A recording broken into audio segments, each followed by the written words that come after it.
Hello and welcome back to the channel, everybody.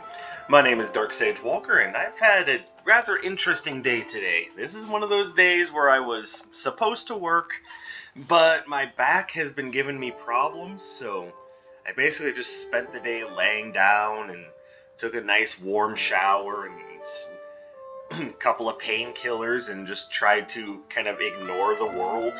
The only thing I've had to worry about is my birds and... Hi guys. I think it's safe to say that they are not a problem. So, been kind of a painful day, but I'm here, and I'm ready to rock, and we're doing jazz soundtracks again. So, there you go. Alright. Continuing on with the fueled Berserk combos, which I'm just gonna come out and say this idea has basically been an Arcana spotlight, so take that for what it's worth. I'd say that's should hopefully explain a few things. Alright. I think today we're going to see how Fueled Berserk plus... Yeah, Fueled Berserk plus this. Now, in order to get the most out of this, we are of course going to be changing to the Awe Robe, because that's really the only way that not Fueled Berserk, the only way that Perforating Jet works in the first place. We're going to be improving our critical hit chance.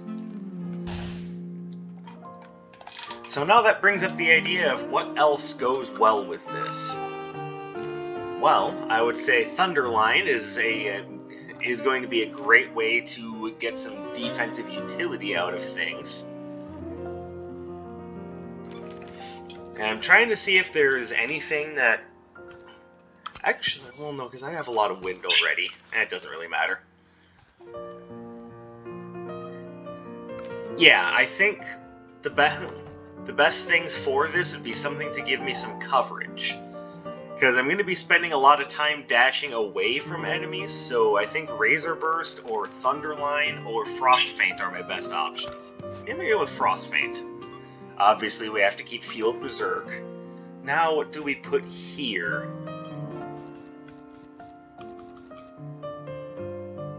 My first thought is Tracer Barrage, but let me see what else I could drop on there. Let's see, there's lots of things here that would actually be pretty decent for...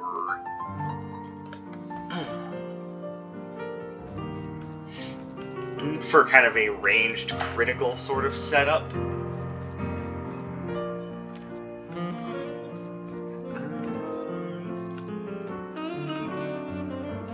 Dragon Surge might not be bad. Neither would Aqua Breaker. So many things that would actually work pretty well for this.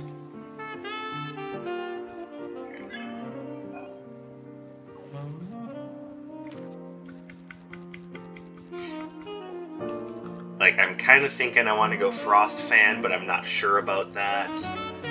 Oh, the problem with being indecisive.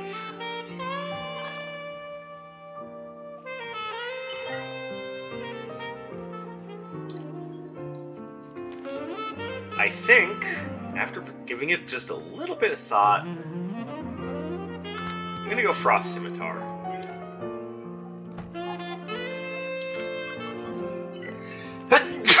Sorry about that. Alright, I hope this wasn't a mistake.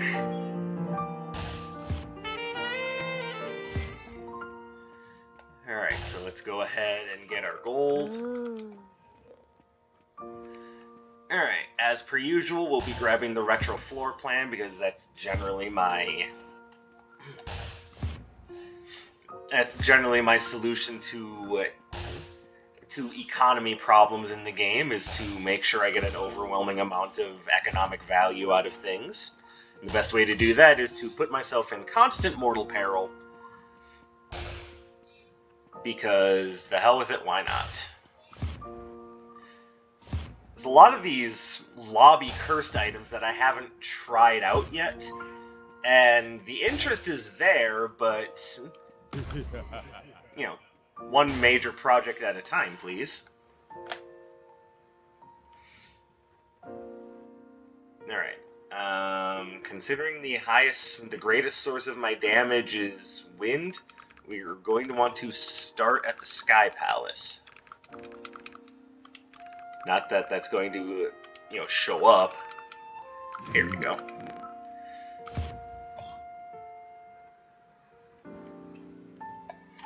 Okay, but then the last two are going to nullify some of the damage of my signature, so that's fun.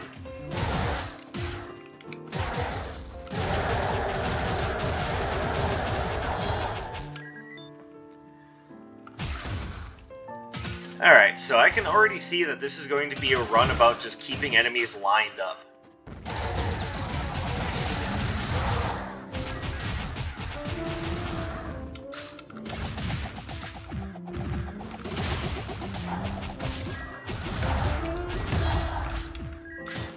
Ow. That was just plain dumb.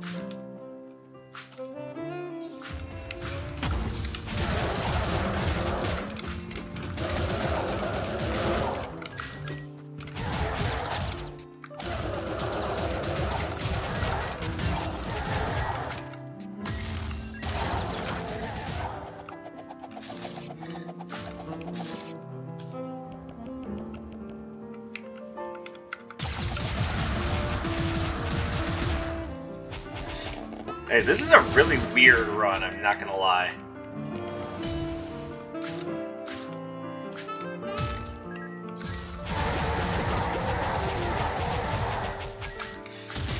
Like, I'm really not sure how I feel about this. Like, this doesn't... Like, it feels both effective and ineffective at the same time.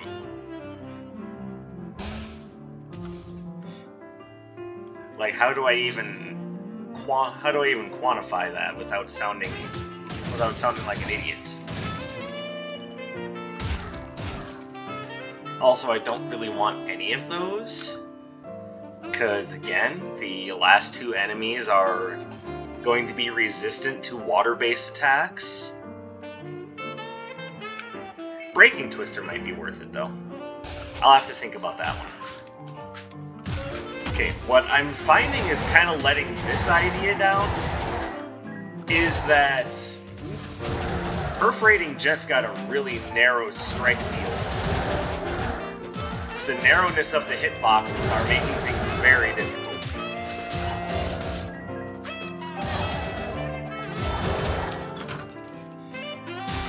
Which means I'm spending a lot more time just kind of dodging around and trying to keep things off my back than I normally do.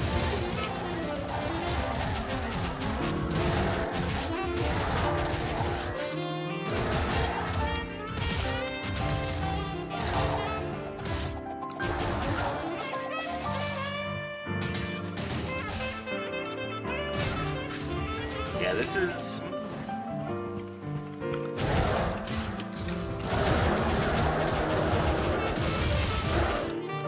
This is one idea that's being let down by the normal properties of the attack I'm trying to use as the Field Arcana triggers. I guess trigger isn't the right word, you know what I'm saying.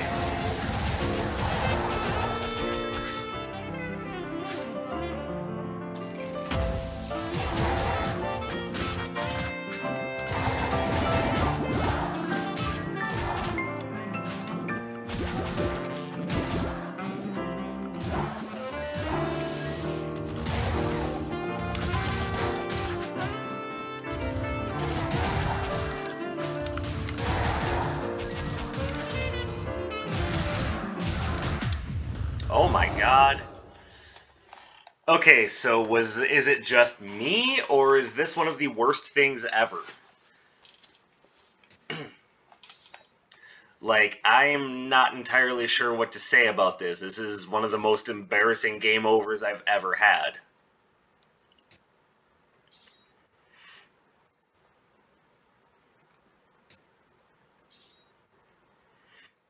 And you know what?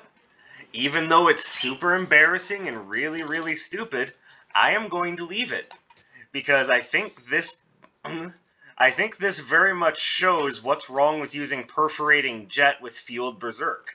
Your strike zone is too narrow, and while you're focused on berserking, you don't have enough of a window to kind of scoop things up in your attacks. So, yeah, unless it's against a boss, I recommend staying far away from Perforating Jet and Field Berserk. Like, this is one area where I'd say Riptide clearly has it beat, because at least Riptide has kind of a wider hitbox. Perforating Jet? Mm-mm. No, no, no, no, no, no. So whereas I could recommend Perforating Jet normally, at least for very interesting critical hit builds, I would not recommend it for use with Field Berserk. Not even by a long shot. This has been eye-opening, and I'll probably be back with another full-length video using a different build because this was an embarrassment. But an educational embarrassment at least, so hopefully you guys got something out of this. Drop me a like, leave me a comment, subscribe, share my findings with someone else, and I will be back in probably just a little bit with another recording. This was awful. My name is Dark Sage Walker, and I will be seeing you.